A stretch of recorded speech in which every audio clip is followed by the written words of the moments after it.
dhiira jaalalli ijaan seentii jedhan.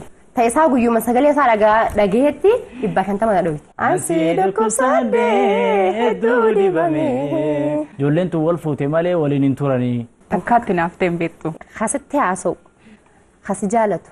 Kuma. Otoo shamarran biroo taateen eeyyamtu. Akkan isatti heerumu malaa waan argee. Jettee nama ani irraan kaayyaddu qubana laatanii siinsi gaaluufumaa.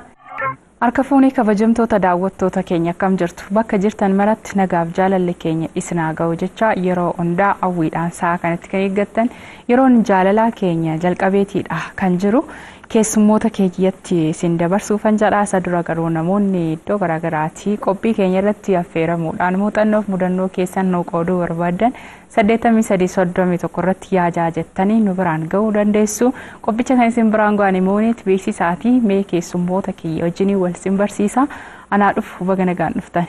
Baga nagaan nu eedan. Tole mee sirraayin ka'a egaa har'a abbaa warraa fi haadha warraati kan hin affeere maqaa kennuuf himatti. Maqaan kiyya Weellisaa Guutamaa Mahammadiin jedhama. Godina Harargee lixaa anaan caarraa hin dhufe. Tole ati yoo. Anis Mustariyaa Didariin jedhama. Godina Harargee lixaa anaan caarraa hin dhufe. Ayyee baga nagaan gara qophii yeroo jaalalaatti dhuftani. Baga nagaan nu eedan. Walleewwan hedduu weellisteetiidha kanatti jirtu. Shaggooyyee dabalatee sirba shawaa dhiichisas dabalatee sirba jaalalaas immoo haadha warraa kee bareedduu kanaatiifis immoo sirbitee jirta. Mee akkam hojiin aartii? Hojiin aartii aartii kana yaada jaalalaas jibbaas faaruus waa hundaa'u aartiidhaan ibsatta. Hojiin aartii hedduu bareedaadha keessattuu amma aartiin Oromoodha haala gaariirra jira. Kaka'umsa guddaatu jira dhaloota haaraa keessa. Hojiin aartii hedduu bareeda. Hojiin aartiidha ammoo yoo akkana jabeessan bakka guddaa ga'a ibsituudha. Aadaa eenyummaadha. Wurtuu qaroomina aadaa saba kanaati jechuudha. Tole. Mee hojii aartii hojii idilee keetiiti moo hojii biroos qabda? Hojii idilee aartiinis hojuma idileeti. Hojii biroon hin qaban barsiisaan ture. Amma waajjira aadaa turizimiitiin hojjedha. Hojjetaa mootummaatis. Bareedaadha. Mee haadha warraa keettiin deebi'a. Mustariyaa asii maal dalagdaa? An barsiistuudha. Barsiistuu maaliiti? Barsiistuu aartiiti. Garuu ammaaf immoo gadaan barsiisa. Mee akkaataa wal bartee keessanii akkamii guutama? Eenyutu dura wal bare? Ishiis bare moo ishee bare? Anaatu dura bare. Aanaa cirootiin barsiisa ture yaadne jalqaba gaafaan Jimmarraa eebbifamee dhaqoo. Isaan immoo ishiin Ancaar barsiisti leenjiidhaaf godina dhufan. Achumaan hiriyoota isiitii hojii karaarra osoo deemtu baajaajuma keessa argine mucoontu warra Ancaarii yanna. Warra biyya bakka dhaloota kiyyaa jechuudha. Achumaan ilaalee abaaboo wayii bituu jiranii baajaaji dhaabnee achumaan gabbuunee bilbila nuu kanni jenneen ani hiriyoota kiyya nama 3 taane. Bilbila irraa fudhannee san boodanii bilbilee gaanaan bilbiluu qo'aan manatti hin mijatu booda bilbile jettee achumaan hin dhiisee guyyaa lammaffaa fi ogga deebiteeti eenyu sa'aati ka bilbila fudhateettee na dubbistee achumaan. Nama 3 taatanii waan bartaniif. San keessaa eenyutti adda baafatu? Eenyutti adda baafachuuf achumaan bilbila ol jijjiirree anaatu dura baree achumaan haasawaa jaalalaa gaa waliin haasawaa eegalle turtii ji'a 2 booda wal fuune jechuudha. Warra Harargee kana egaa beektee jaalalaan gaafatanii biyya jaalalaati jaalaltee yoo achuma waan maddee ta'e fakkaata. Mee Mustariyaa akkamitti argite ganama 3 argite guyyaa jalqaba san keessaa eenyu jettee adda baafatte jaalalli kun akkami? Jechuun yeroo jalqabaa gisee arge inni ani wayin bitu jira beekte na duuba na yaamu. Gisee na yaamu sagalee isaa dhageetiin hundaafuu onneen xiyya keeloo 150 na dhaatte. Onneen si dhoofte jechuudha. Eessoon isaan argin jechuudha sagalee isaatiin. Sagalee isaatiin onneen xiyyan beeku gamaan hin jeesiin. San booda irratti tasammoo giseen garagalee namni 2 diimaa inni immoo magaala. Keessaa. Bilbila garuu afaaniin haayimuu malee kan inni meef hin beeku. Deebi'ee immoo bilbila na gaafate nama diimaadha isaa miti inni na yaamee malee na gaafate. Ati sagalicha sammuutti waan qabatte sammuu qabadhe. Deebi'ee immoo giseen bilbilu sagaleen guyyaa jalqabaadhaa dhageessan natte. Tole. Rifadhee haasa'uu dadhabe. Aboo namatti tola. Beektee maal jedhanii beektaa hawaasa keessatti dhiira jaalalli ijaan seentii jedhan. Ijumaan argee naa taati jedhan. Dubartoota gurraan seenti. Eekaa siin osoo sin argin gurraan seente sagaleen kee saniin egaa jaalalli akkasittiin jalqabu hedduu namatti tola ture achiyoo. Achi boodarra sagalee isaadhaa ta'uu guyyaa sanis dhageetiin jiraami. Gizeen irra dawwalu haasessuu dadhabee qawwee jeetiin irra cufe. Boodamoo na keessa yaate gaa. Sagalee walna fakkaattee miree deebiitiin dawwalee. Tole. Bilbilee fi ati bilbila irraa fudhatte sanii jeetiin gaafadhe. San boodarra gaa maaliin jaan? Dhumpee dubbiin. Baay'ee namatti tola. Mee guutamaa gaa jaalala keessaayyuu weelluu isheedhaaf sirbitee jirtaani. Weellichi waa irraa otoo sagaleedhaan waa jettee gaariidha. Daawwattoonni keenyas egaa toora yuutuubiinis OBN'nis darbaa ture sirbi kee waan ta'eef sirba jaalala tokko faayifayoo nama wallee nama biroo wajjiniin moodeela godhattee sirbite yeroo sana shiifara waliin barree Ati warra gaafsanii daa'ima tokko qabna turre daa'imnis yeroo san ji'a 7 garaatti. Tole. Saniif moodeeliif haalli mijatu jennee. Saniif eeyyamte malee silaa biran dabarsituu ture. Ayyee kan isheedhaaf immoo yaa jaalala. Yaada jaalalaa. Yaada jaalalaa. Sagalee waan yaadachiisaa kan walumaa jalaayyuu qabdanii sirbitan waan ta'eef. Walleen sun yaada jaalalaa jaa. Akka nama addaan fageenya jirutti hojjennee nama wal jaalatu jidduu jibbi akka hin seenne gorsa 5 keessaa qaba. Yaada jaalalaati qabeena jira tanaaf hin kobaatoo mbooyee hiraara.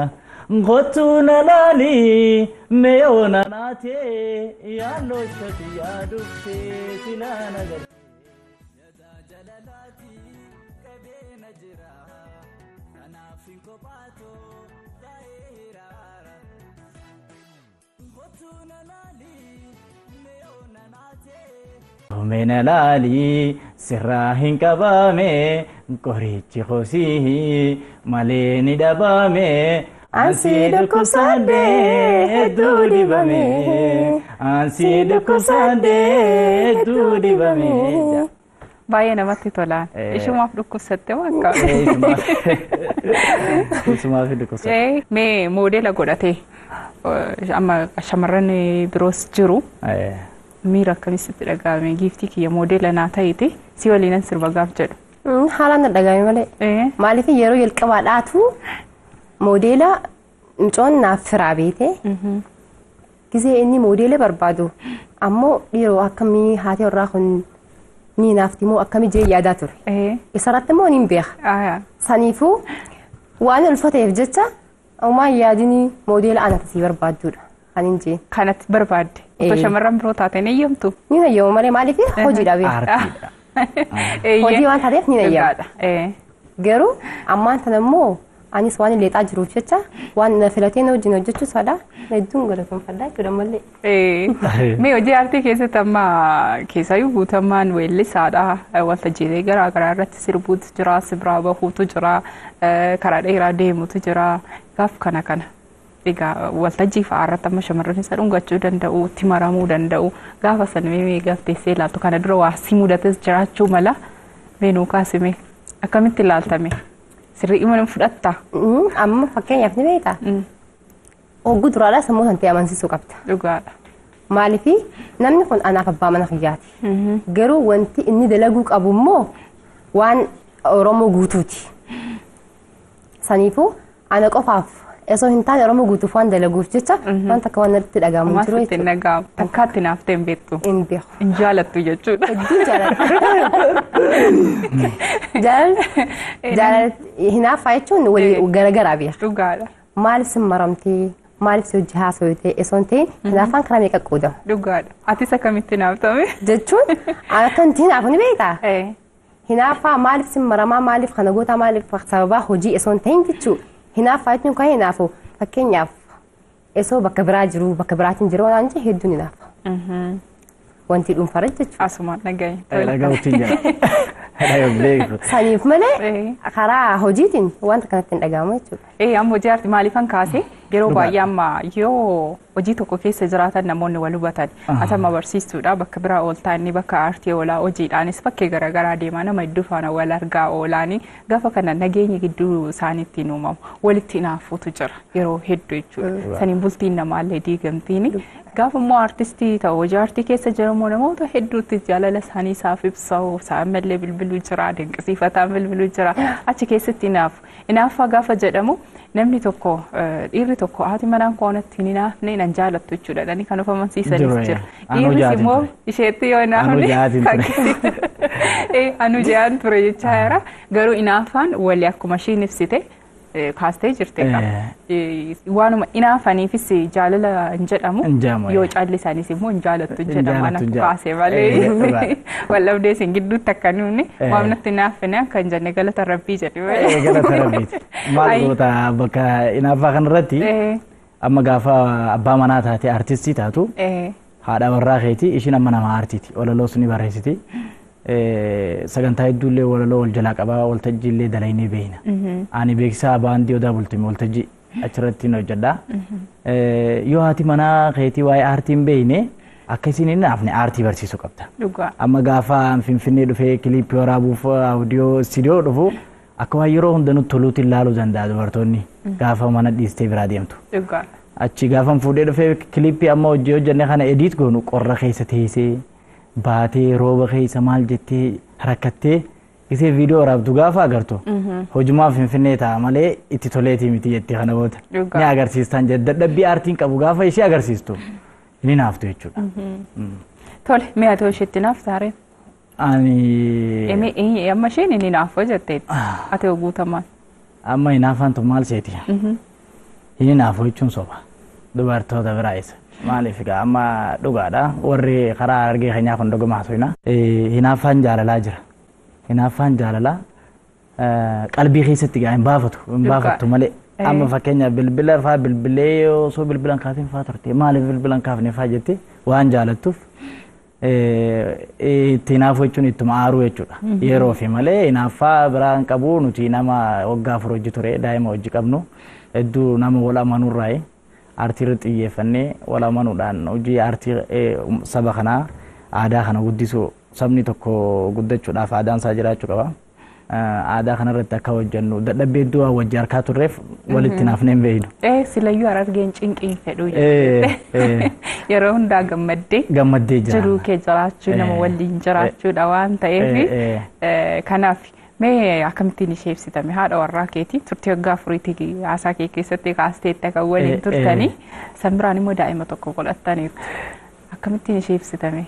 Haadha manaa jechuun guutamaan akka guutamaa ta'u kagoote haadha manaa kiyyaati galateeffachuun barbaada waanin jee isii ibsuu danda'u hin qabu maaliif haadha Oromooti jeeti bakka aartii Oromootiin dalaga ishiin haadha Oromooti anaaf nama guddaadha. Baay'ee namatti tola ulfaadha ammayyuu jaalalli keessan daraaruun ati akkamitti ibsitame guutamaa?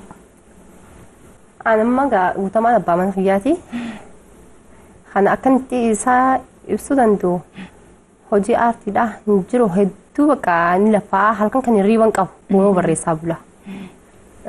Gizee inni akkasa taa'ee waa barreessee dubbisee wanni jedhu hedduu na dhaga'ama. Oromoo guutuuf lafaadha wanti nan jedhu. Saniifuu gizee inni hojjechuudhaaf ala baheesi duubaa hedduu yaada. Maaliifii lafaatiin isaa kun dhiiroo akkamii galman geessii na keessa jira jechuudha. Saniifuu ammas jaajabaatuun jira duuban jira jechuudha ammas. Baay'ee namatti tola. Egaa Awustiriyaan walaloo barreessitina jettee jirta dandeettii barsiisummaa isheen alatti iyyuu dandeettii walaloo barreessuus qabda. Xalayaa jaalalaa irratti walaloo fa'aatii wal ibsuu jira. Inumaa ayyaama gara moobaayilatti deebi'e malee dur waraqaan barreessanii fa'aa walii erguu jira. Turtiin egaa si wal bartanitti wal fuutanis gabaabaa ta'us karaa dheeraas wal biraa kan turre egaa waanuma kaastan irraa nu baddaan. Dhugaadha. Siif isaaf yaaltee beektaa walaloo? Walaloo barreessee beeksoon ta'in sirba afaan Ingiliziin afeeraa fi ture. Maarree isa mitiiree kan barbaadu? Mee jedhime sirba? Sirba Faraansi hedduu jaaladha. Kan Faraansulee. Kan Faraansuleedha. Yaa kiyyoo. Jettee nama ani irraan kaayyaddu qubana laatanii siinsi gaaluufuma Kaayyoon tosii wajjin bultii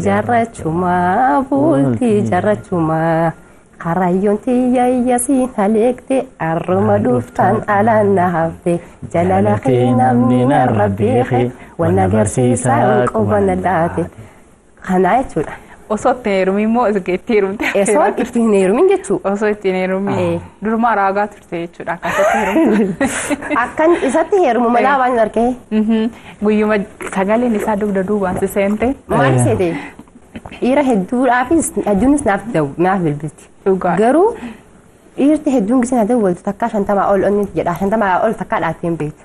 Ta'isaa guyyuma sagalee isaa dhagayetti 150 na dhawite. Gaafumaan bilbilee dubbisu aartiidhaan hin dubbisa. Aartiin mo'ataadha mire qawwee caalaa beekte rasaasa caala.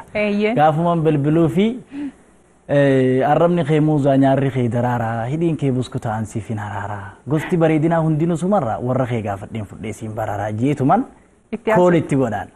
Samboodaan cufadheetiin rafaa isin hin raftu aartiin qawweedhaa kanumaan mo'anne jechuudha. Namni nu hojii dorgomu hin jiru. Baay'ee kan namatti toludha. Wama hundarrattuu aartiidhaan namni dorgomu hin jiru. Mo'ataadha aartistiin. Dhugaadha.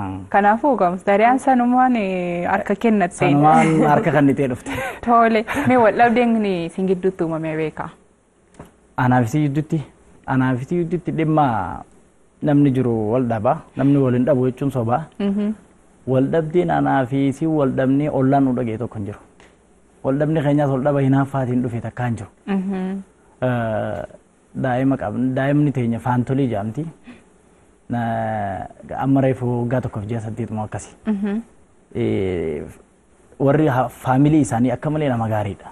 Maatiin ishee jechuudha. Maatiin ishee akka malee nama gaariidha. Nama bilchaataadha. Abbaan ishee waajjira abbaa alangaa keessa hojjeta. Nama barateerraa dhalatte. Dhugaadha. Otoo balleessites bakka deemtu beektaa. Bakka deemuun beeka. Bakka deemuun beeka.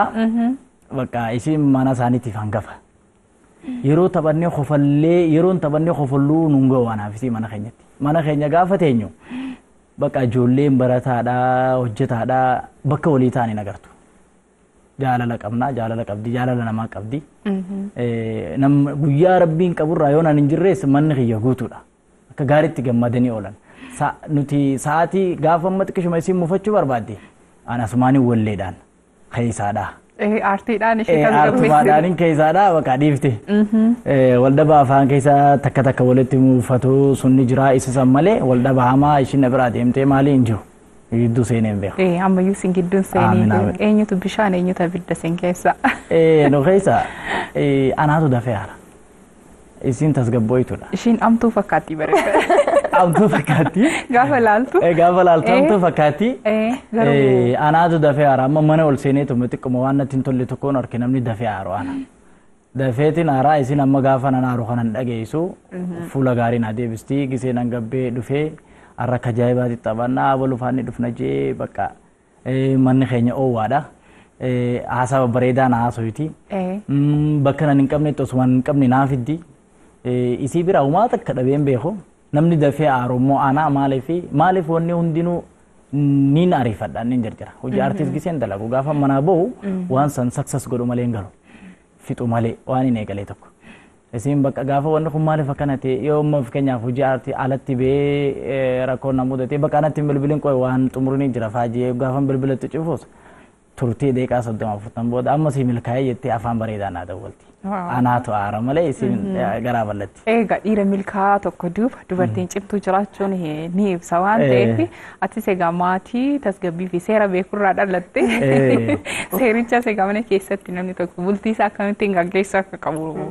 Waan si barsiisuu hin oolle egaa gara laafummaan kee fi gara bal'inni kee taafuuf jedhamas Dariyaan hojii kee idilee kan hojjeta bultii kee gaggeessaa isas gargaaraatiidha kan jirtu achi keessa mee shamarran biroos egaa akkasirraa baratanii fi haala guddinaaniifis wal qabate hojii kee hojjetaa bultii kee yeroo gaggeessitu mee achi keessaa bu'aa bahin jiran maal fakkaatu? Maaliif amma hojii barsummaatis hin dalagaa deebii mana keessallee bultiin qabaa ganama gisee lafaa ka'e hundaafuu na caalaa jaarsanaa yaaduun qabaa jechuudha. Saniifuu innis hin cinqamiin zaan si geessa jirti deemiidhaan jechuudha. Innis mucayyooti janaaf qabaa anis ta'een karaa hojii deemaa jechuudha. Saniifuu karaa barsummaatii fi isa gargaaruu fi kanaan hanqamma duraa waan natti hammaati nagar. Rakkoon hin jiru. Rakkoon hin jiru maaliif wal dandeenye deemnaa jechuudha. Gaariidha. Tole si biroo. Bakka hojiititti. Hojii paartii ammayyuu waliin deemsisaatiidha kan. Hojii paartii hojii deemsisaa jirra. Aartiin tuni yoo hin dhiisetti illee sin dhiiftu. An amma galgala mana saalonaa kilaasii kophaatti waa barreessa osoo baqa. Waa barreessaa sirban qindeessaa namaafis walaloo hedduun barreessaa wallistoota hedduufis ni kanna. Guyyaa tokko jaalala keenya jidduutti hojiin keenya waan nu lachuutu fedha aartii qabnuuf hojiin nu daangeessee hin beeku. Fedha qabaannaan hojii tokko hojjechaa hojii biraa hojjechuu dandeessa. Dhugaadhaan. Isheen si ibsiteetti si sirbitee. Isin na sirbitee. Ati naaf utubaa ani siif wixinaa sirraa kophaa baheetis jiraachuun salphinaa jaalalti ijoollummaa summii nan ajaa'ibinaa hoobon toora argeetiin jaaladhe nan ajaa'ibinaa. Walleetu walleetiyya. Walleeta naasumaan si affeereen jaa. Ati naaf utubaa ani siif wixinaa sirraa kophaa bahee jiraachuun salphinaa jaalalti ijoollummaa summiidhaan nan ajaa'ibinaa hoobon toora argeetiin jaaladhe jaa. Akkas nama mararfamtuu qabdu utubaa keettis cimtuudha baay'ee sadarkaa kanatti ijoollummaan isin keessa ijoollummaan wal fuunes gaafa nuti wal fuunu xixiqqoodha nuti hangaafan baradhuus jimmattis aayidii fa'aa ati dhugumaan barachuu dhuftee naan jaan warri hortiyyoota jechuudha ijoollummaatti hin baradhee ishiinis akkasuma ijoollummaatti barattee ijoolleen tun wal fuute malee waliin hin turanii adda bahuu waa'ee bultiin beekanii nuun jaa turan. Garuu nuti teenyeetuma kanuma xixiqqoo kana akka nama guddaatti yaada nama guddaa taane egaa amma nama nu yidduudha uumamee nama qabna waan ta'eef nama guddaa daraan egaa gaafa walitti dhuftanii isin akka abbaa manaa fi haadha manaa qofaa miti hiriyaadhas obboleeyyanii waan hundaa waliif taatanii wal utubdanii waliin egaa jireenya keessan mi'eeffachaa deemtu ammas egaa hamaa fi hamtuun isin gidduu haa ba'u jedhaani mee daawwattoota keenya ergaan isin dabarsitan. Atis egaa hojii aartii itti fufinsaa qabda sirba ishiifis qabda kabiroos baasuudhaaf fuulduratti karoorri kee maalidha daawwattoonni keenyas immoo isinirraa maal baratu? Daawwattoonni keenyaaf maal hin dhaama wallee haaraa sirba aadaa arsii tirri sirbi amman gallakkise minnoo shawaa irratti yaada jaalalaa kaja'u kilipii bareedaa kaameraa bareedaadhaan waraabamee isa achumaan akka naalaalaniif. Mee Mustaree haa ta'u jiruuf keerra. Daawwattoonni keenya maal baratu achiin immoo dhaamsa keetti fuftaani. Anillee egaa dhaamsa hojii aartii kanallee ammoo boodallee jechuudha itti fufnaan jaa. Hara fuulduraatiinis kuni waan Oromoo guutuudhaaf daleeduuf jecha waan duubatti nama harkisuu miti jechuudha hara fuulduraa malee. Mee warra bultiitti amma seenuu sodaataniifaa ijoolleedha jedhanii warra sodaatanii fi ofirraa kaatee atama gaggeessaa jirta daa'imallee godhattee jirta fuuldurattis immoo karoora baay'ee qabdu kanaafuu mee shamarraniif maal dhaamta? Jechuun bultii jechuun osoo ittiin seenne sodaatta hedduu sodaatta ammallee kasitti haasa'u kasi jaalatu kuma garuu kasi fuudhoo tokkumaa jechuudha. Dhugaadha. Saniifuu tokkicha si jaalatu san qabattee tuma heerumuudha jechuudha. Dhugaadha. Guddaa galatooma. Egaa daawwattoonni keenyas isinirraa waan baratu jedhee abdiin qaba. Kanneen egaa bakka garaagaraa taa'anii qophii kana hordofaa jiranii jiruuf jireenya isaanii irratti mudannoo fi muuxannoo qabanis egaa isinis sababa godhatanii isaanis qophii keenya irratti akka affeeramaniif 8331 irratti egaa yaada jettanii nu biraan ga'uu dandeessu. Agammaatti waan hordoftaniif guddaa galatoomaa isin wajjiniin turtii kan taasise ammoo neeti beeksisaatii Oraabulaa Deebanaa Nagaatti.